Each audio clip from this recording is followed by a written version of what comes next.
everyone. You found Sanctuary's YouTube channel where I do a lot of virtual interviews with experts in a variety of fields. My name is Myrna Haskell. I'm executive editor of Sanctuary Magazine. This is an online publication for women that empowers and inspires. Our focus is the arts, philanthropy, health and wellness, culture and community. You can find us at sanctuary-magazine.com. Today, my guests are Dr. Sherry Kelly and Kaitlyn Kelly. They are co-founders of PositiviTeens, and by the way, they have run a variety of educational workshops, webinars for parents, teens, and educators throughout the United States, the UK, China, and elsewhere. So they're educating teens and talking to teens globally, which is wonderful for our topic. Many of you might recognize Miss Sherry because she's kind of our go-to expert on a lot of topics, not just on teens, but other things as well. She knows a little bit of everything, I always tell her. And then her daughter, Kaitlyn, of course, wrote one of our featured articles this month in our Focus on Youth issue. And that was the emotional first aid kit for college, where she gives a lot of tips and different pieces of advice for all of that stress and those emotional and psychological issues that you can come across when you're entering your first year in school and you're away from home for the first time. So please check that out. You can get that from our homepage. But anyway, welcome, ladies. It's so nice to have you here. Great to be here. And I want to, before we dip into the topic, I wanted to thank PositiviTeens for sponsoring this special issue. I actually cannot believe it. I don't know if Kaitlyn realizes too. I think Sherry does, but this is our 8th annual. I cannot believe that it's our 8th Focus on Youth issue. And, you know, I think that our audience just truly appreciates, because we can see those folks that are going to be running the country and doing all those wonderful things for us as we mature and get older. And, you know, every year we find wonderful young women like Kaitlyn who are part of the magazine, and everybody loves it. And so thank you so much, because sponsors like you guys help to keep us going and make sure that our content is free for everybody. So it means a lot to me and the team. So I wanted to thank you for that.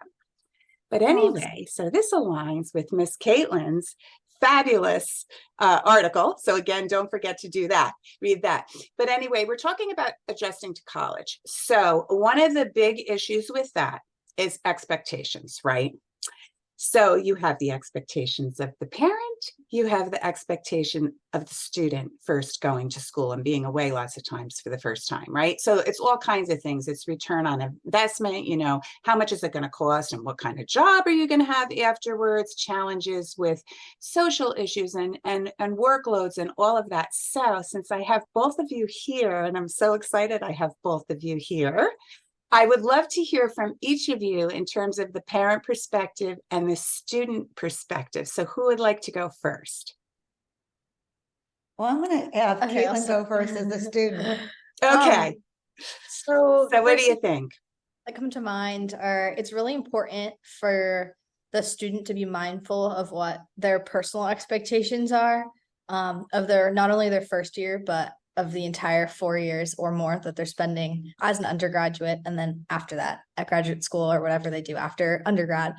And to not let your mind get overcrowded by all the different expectations that others may have of you as well. Yes, it's important to consider them and also help shape your own expectations, but don't let them overcrowd or overshadow the expectations that you have of yourself while you're at college. Like, yes, it's important to follow the expectations of your parents, but don't let them consume you. Like, sometimes I've even been like a victim of it. Like, I get really nervous about something because of something like that I want, like, to make my parents proud of or something like that, but I'm also doing it for me too. So that's something that came to mind straight away when you're asking that question. Also, it's really, really important, and I talk about this in the article, it's really important to discuss the expectations of yourself, but also the expectations of people like your parents. Discuss that before you go off to your first year of undergrad, and have a pretty long conversation about it, just because you'll start to notice that there's a lot of different nuances between what expectations I could have versus like what my mom could have of me in college, whether that's ROI or social life or academically or extracurriculars, whatever it may be. Also, maybe even calling home, right? Yes. the communication too. Yes, because sometimes if you're away, if you're really far away, and then mom or dad hasn't heard from you in like say a week and a half, where is she? Right? Also, it's really important to be open about how, especially on my end, like the expectations of me as a student could certainly change, and they probably will. As you start to settle into college, it's very likely, if not guaranteed, that those expectations will shift a little bit depending on what life starts to look like as you settle in.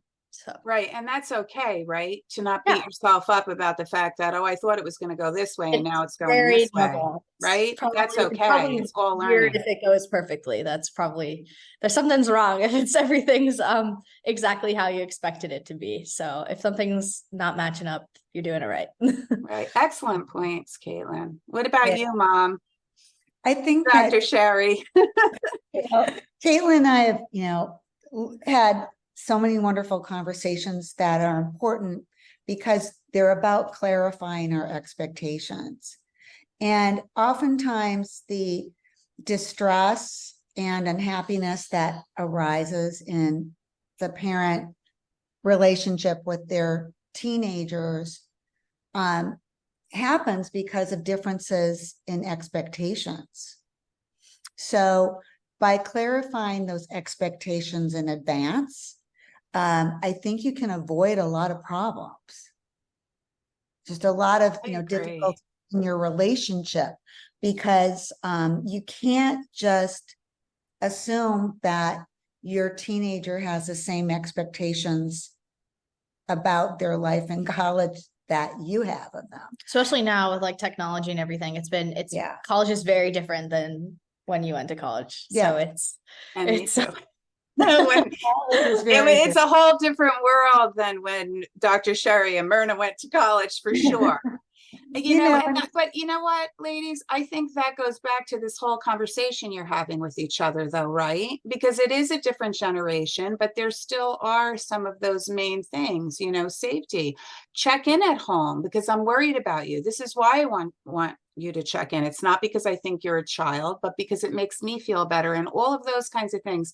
Have you found out through your webinars and these different educational workshops that you guys do that a lot of people do sit down, a lot of students with their parents, or is this one of those things that doesn't always happen in the rush to get everything done to start school? At least I have found that this doesn't happen very often. It really doesn't. That usually conversations come up after, when the issues have already arisen, which is not the best time to have these important conversations. It just adds to the stress. So I find that most people don't want to either have the discussion, they don't want to take time. A lot of parents don't take the time to speak with their kids, or their kids, are with their head down in the phone. And, they're busy talking to other kids on social media about expectations, but not between each other, parent and student. Yeah, that's really important. Let's talk a little bit about, okay, so you want to know what the expectations are, but we had that subset of students, those who were in their junior or senior year, those pivotal years right before you go into a university or college setting, right? How different that transition was for those students who were isolated and taking online classes instead of, right? And I see that Kaitlyn's shaking her head because she's one of those folks. So Kaitlyn, if you can talk a little bit maybe about your experience and also what you've heard from other teens about what that did to you folks for the transition. I mean, how much did that hamper you and how did it hamper you? Yeah, I mean, I was lucky enough to be back for fully in person my senior year, so September of 21, actually fall of my junior year as well. But my roommate actually last year, she was completely online all of her junior year and a lot of her senior year as well. Mm. So it was really interesting to see the differences between our preparedness, especially in the fall. Something that I noticed, which I thought was kind of interesting, was I saw that there was more of a lack of readiness socially than there was academically, Interesting. in a lot of different aspects. Which I thought was interesting. That was something interesting that I had noticed and even picked up on myself too, as someone who even was lucky in the entire situation. I did notice myself being a lot more socially unprepared than I was academically. And but there's also a lot of positives too to what the students, including myself, we all went through. There's a lot more flexibility.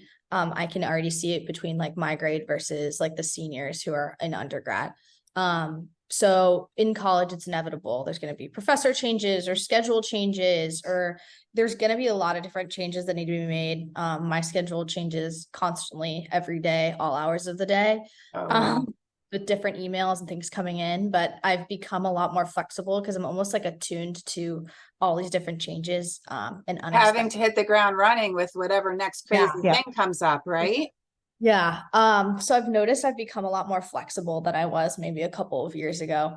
And then academically, I'm seeing a lot more of a weakness in like the liberal arts areas. So when it comes to like reading and writing and then having to discuss these readings in class through discussion, discussions are still a lot more, I feel like they flow a lot less than they would, I think, naturally if COVID hadn't happened, because people kind of just, it's almost if you're talking on Zoom, you kind of say your own point and then the next person moves on and says their point rather than responding to each other.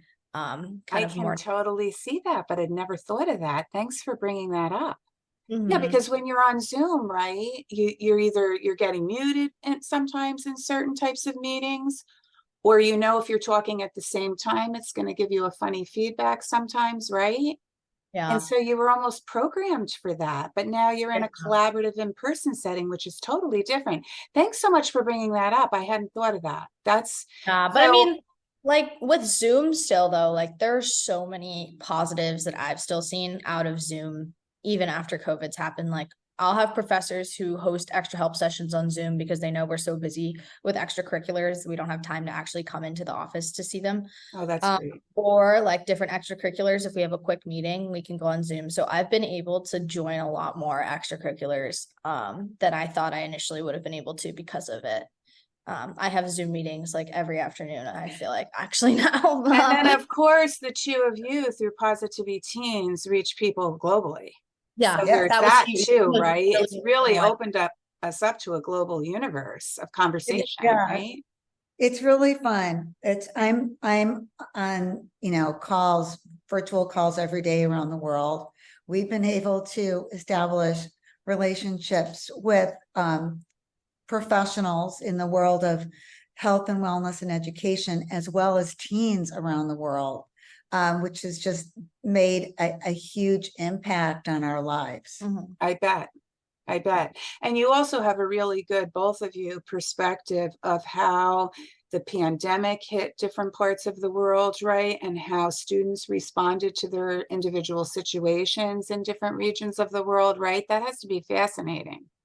Yeah. Yeah. Yeah. Even at school, like you'll like all the students in my grade will see like everybody's situation was unique, every single one. Even if there was a student who went to school 2 hours or an hour and a half away from where my school was in high school, all of us, we all had different experiences. Yeah, Mhm. yeah. So that's really good that you get together, you talk it through, and you learn that way too, right? Yeah. Our grade got a lot closer, I think, because of that. Yeah, that's a good positive to take away, right? I wanted to dig in a little bit because we were talking about, expectations, but also preparations, right? And Kaitlyn did a great job of listing some tips and advice for students. If you're a first year student, please read this article that she wrote, because there's a lot of information there about how you can prepare yourself so that you're not like out in left field when something might happen with a friend or with a teacher and you don't know what resources to use, etc. But specifically on preparedness, Kaitlyn, and maybe you can talk to your own experience here too, if there was a takeaway that totally surprised you from your first year. But, drug abuse on campus, safety for women, right? Amount of workload that maybe as prepared as you were may have been less than or more than you expected, and what you did with that. Any kinds of surprises or things that were difficult and challenges that you could have prepared for, did prepare for, or perhaps even share a little bit about what you said in your article, because you had some good tips there as well. Yeah, I'll start by echoing some of the tips that I shared in the article. So challenges are inevitable, especially in your first year. You're figuring things out and figuring out support systems and things like that. But it's really, really important to start to learn what resources you have and what support systems you have at your specific school. And even for your specific class, like at my school, there's specific resources for the first years. And so it's really, really important to not only know that they exist, but also take advantage of them. I could have done a better job of taking advantage of them. And a lot of schools now have like first year class programs where you have to take a class that almost teaches you how to and where to go. Oh, that's interesting. That's actually a class, a resource class. So like I have a required class as a first year that I have to take both semesters that teaches me all about the resources at my school and even shows me where they are. Okay, that's something new. Yeah. And then also almost every school, if not all of them, go through this sort of stuff on that first kind of weekend that you're there, the first welcome weekend. They'll give you a big packet of information just of where the resources are, and also on social media as well. Most schools have kind of a welcome weekend social media page, so I highly recommend going to that because all of the phone numbers you need, all the resources you need, also different protocols for different things, whether it be like safety, harassment, anything like that. It's required, I believe, by law that you have to have all this information kind of in a big hub. So most schools, if not all, make it very easy to find all those resources on a big website. Also, your dorm staff, especially like RAs or hall assistants, I think it's really, really important to gain a relationship with them early. I could have done a better job of that. Because they are like a textbook for this sort of stuff. They will know exactly the protocols for the school, whether they have specific rules on what to do after situations happened, but also again, like what resources are best to go to and what resources they might have used in this situation. So again, someone older to have under your wing is very important for these situations.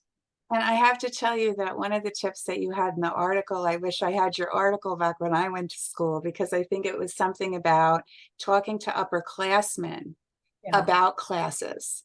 And just to give this short little tidbit, I was an English major and I took a Shakespeare class with the professor who was known to barely give a B kind of thing. And this upperclassman whom I should have asked about because I knew him from high school, he actually went to my high school, was in a class where they were doing theater and acting out the plays and collaborating and working in groups, and they were understanding the plays better and they were all getting A's. And I said to myself, what a fun class, and how great that would have been to act out the plays and everything. And had I asked him, and it's the first thing I thought of, Kaitlyn, when I read your piece. Oh, somebody needed to tell me that. And most schools let you switch classes pretty close. Like you can I've switched classes even after going to the class like once or twice. The dates usually stay open 2 weeks after classes have started. And that reminds me of another important tip that I picked up myself and that I still use. I'm about to do it when my syllabi come out for all my classes. So what's really, really nice about college that I didn't get in high school, I don't think most high schools don't do it, but they give you pretty much all your assignments every night for homework, including large assignments in your big syllabus that you get for each class at the beginning of the semester. So what I like to do is I put all my big assessments and big essays, big due dates in my planner. I handwrite them. I put them in my phone too, so that I can physically see like what weeks are going to be busier than others because different classes like line up the same dates. That's inevitable in college too. You probably, all of your assessments or big tests or even apart from exams will probably end up happening in the same week and a half span. It just happens. All the teachers are kind of on the same wavelength. So to know that like months in advance it's kind of settling. It settles me down a little bit because then I can know, okay, if I have a test or a couple what to tests expect. the same week as an essay, I can finish that essay the week before maybe, if I have the prompt, or ask the professor for the prompt early and then prepare for the exam the week of. Yeah, that's wonderful. That's wonderful. So hopefully I don't really remember having that. Did you, Sherry? I don't really remember having like the whole sort of semester laid out so much when I went to school. Yeah, I think it was back when we were in school. I think it was more common in the sciences rather than the humanities. But I think with technology now, teachers are more organized and they have the schedule out and printed or online at the beginning of Especially the if they've semester. taught the course before too. It's Mhm. they keep it pretty similar. So you So can that prepare. that helped with time management, it sounds like, Kaitlyn, but was there anything that like really surprised you the first year? Because it sounds like you were a person, you talked to your mom, you knew you were what you were getting into, you know, you had a good preparedness to you before you went and stepped through the front door of the university, right? But anything, it doesn't have to necessarily be negative, it could be positive or whatever. Are there one or two things that you said, wow, I didn't expect that, you know? Well, the biggest tidbit for me, and I was talking to someone about this, I think yesterday, like I bring this up all the time, was for me, and it's like I said before, for me personally, the social adjustment was drastically larger than the academic adjustment, for me, which I was not expecting at all, especially going into undergrad, because it's, you know, it's college. It's a lot different than high school is. Schedules are different, professors are different, your class sizes are different. But the things that I learned socially, about, you know, how important it is to have friends in different kind of circles, not to get Yes. zoomed into one group, is really, really important.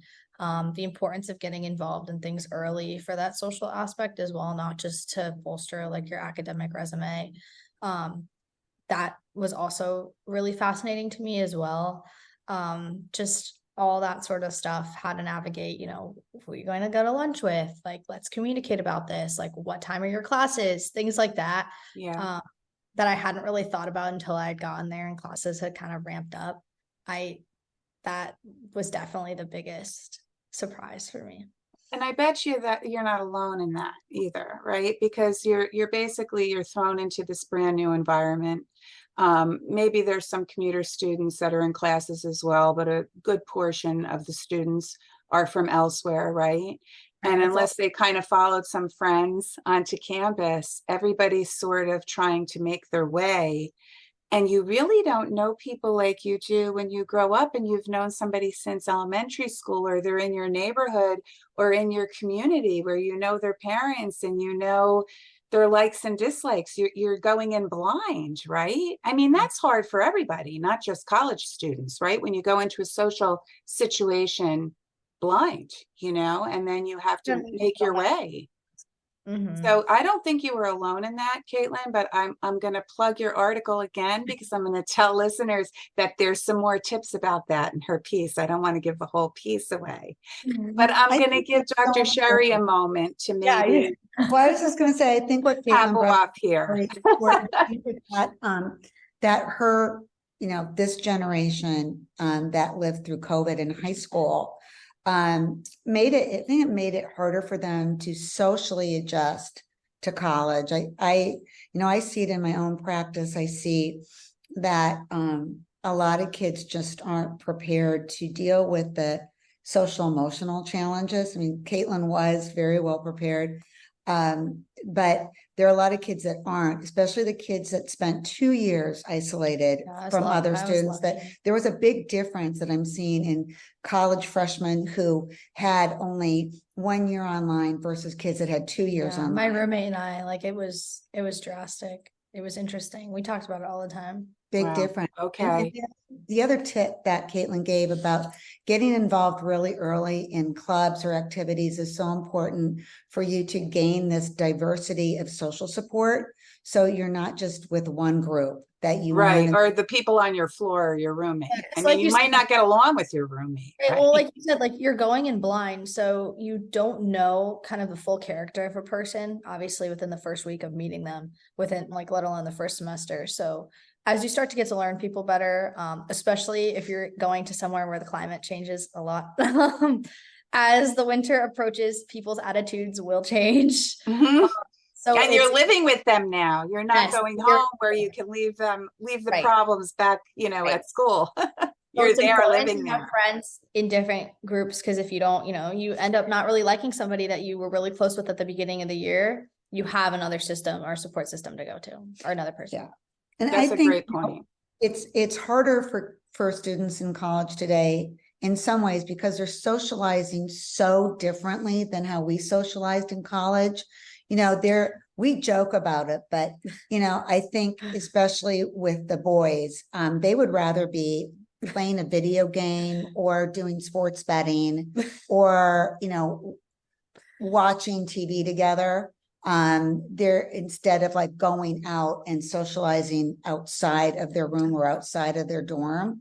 And just the way that they communicate is through digital technology. The kids will do Snapchat or text and never actually meet in person. So And that's a little crazy, right? Because that's the reality. So to be prepared for that it takes a greater effort than you realize now to establish friendships and important connections that are going to be helping you get that support you need. yeah, and you know what? I'm just going to give the young folks a little bit of a break here because I think we all need to lose our cell phones for a bit, right? I mean, you Yeah, go into a restaurant and you see middle-aged people sitting at a table, and instead of talking back and forth to each other, they're both looking at their phone. exactly. You Yeah. know, it goes all the way around, I think. But it sounds like just though a lot of pressures. And before we close off the topic, because I want to ask the two of you a little bit more about PositiviTeens, but since we do everything with women and girls, are there any things that you want to mention about safety for young women on campus, Kaitlyn? Because obviously that's a little different. It's not that guys don't need to be careful as well, but any like specific safety tips or resources that you know of specifically rather in that arena for young women? Yeah, so my school specifically has a program for women who have been harassed. And our dorm, since my dorm's an all-female dorm, it's brought up the first day of our welcome weekend, that we're on campus. We learn about the resources. There's little cards actually at the front desk of our dorm too that has information about the program. I know from other friends who go to different schools, there are very similar programs there as well, just because the risk is a little bit higher for us women. And so there are different protocols that our school has, depending on which way it goes. Are Harassment there wise. escort services still? I just remember Yeah, way so- back in the day, you could call. There was a number to call if you were nervous or Yes. thought someone was So, stalking you to the library. my ID actually has like the number. There's obviously like emergency services, but then there's also like the police service of our school. They will do that. And so both of those numbers are on the back of our key cards that we use for everything, whether that's to get into the dining hall, to get into our dorm, to go get food at a student common. Like that's the card that we use for everything. So it's always in the back of my phone. They also make you register your phone number with the university. Most schools do that now too. So they'll know like who you are based on the number that calls too. Yeah, So that's excellent. That's yeah, and then excellent. a lot of people use like code words as well. So like our dorm has code words that you can tell the RA if you're in a sticky situation with like a guy that's in your room, and you need to get out of it, and you need like go down the hall to talk to your RA, but you don't want to say specifically what it is. There's different code words that we use, and I use that. We used it in high school too. So I think the two things that I'm hearing from both of you that should be in the forefront of the minds of, those who are preparing for their senior year maybe, and they're still visiting schools, or those that are going to start in just a couple of weeks, two things, and that's transparency and communication with your parents about what's going on and what you expect and what your parents expect, or your caregiver, right? And then the second thing is preparedness, that understand that there are going to be things that go wrong. You're going to feel upset and stressed out during the year. That's okay, but nowhere to go, right? And I think I just want to say, like, not to beat yourself up. I mean, your first year in college, there's just so many new things that, it's not easy to navigate for anyone, and so when things do go wrong, just give yourself a little bit of a break, and just learn from it and move on, I guess I want to say. But Sherry, do you Yeah. have anything else for listeners or those who are just leaving in a couple of weeks that you Yeah, want to I say? think just to your point, one of the things that I shared with Kaitlyn long before she went to college was, not to judge your emotions. And your emotions are actually there to help you. They're signals, telling you and they're something. telling you something. And to ask yourself, well, what are those emotions trying to alert me to? What are those emotions trying to tell me? And not to judge your emotions. And that is really empowering. Trust them, right? The Trust ones that, them. and that when Yep. I love that intuition, like if the hairs are standing up, and you're just like, you're not even sure why you're nervous, but you're nervous, like trust that, right? In a Mhm. situation, because we just were talking about safety, right? Right, that too. Yeah, like if you have a gut feeling, and that's not even like just in that situation, but for everybody, like especially if you're going out somewhere, you're going to a frat or somewhere like that, and your gut is telling you like this isn't good, Yeah, just trust it. listen, because it's right. And always Pretty much have every time. have a buddy or go out with a group. Don't go Yeah, by don't go yourself to a alone. party or to a bar. I'd go with more That's than one just, person, yeah. preferably. But, listen to your emotions and, don't, if you're feeling anxious or if you're feeling sad, don't get down on yourself about those emotions. It's natural to have those emotions, and emotions protect us. That's right. They do, don't they? Yeah. Well, would you like to share more about what you do with your webinars and through Positivity Teens? Because I know we probably could be here an hour with all of the things that you two ladies have done, but you want to just give listeners a little idea about what you do. And then, of course, during the credits, I'll have, your links up and everything. But I thought you might like to share maybe something that's upcoming or whatever you'd like to share. Okay, Go. so we put on webinars and workshops for teens and students of ages 12 and up, parents and teachers. And a lot of what we do talk about is, growing up in the digital age, and how do you keep positive in a very cynical and negative social media world.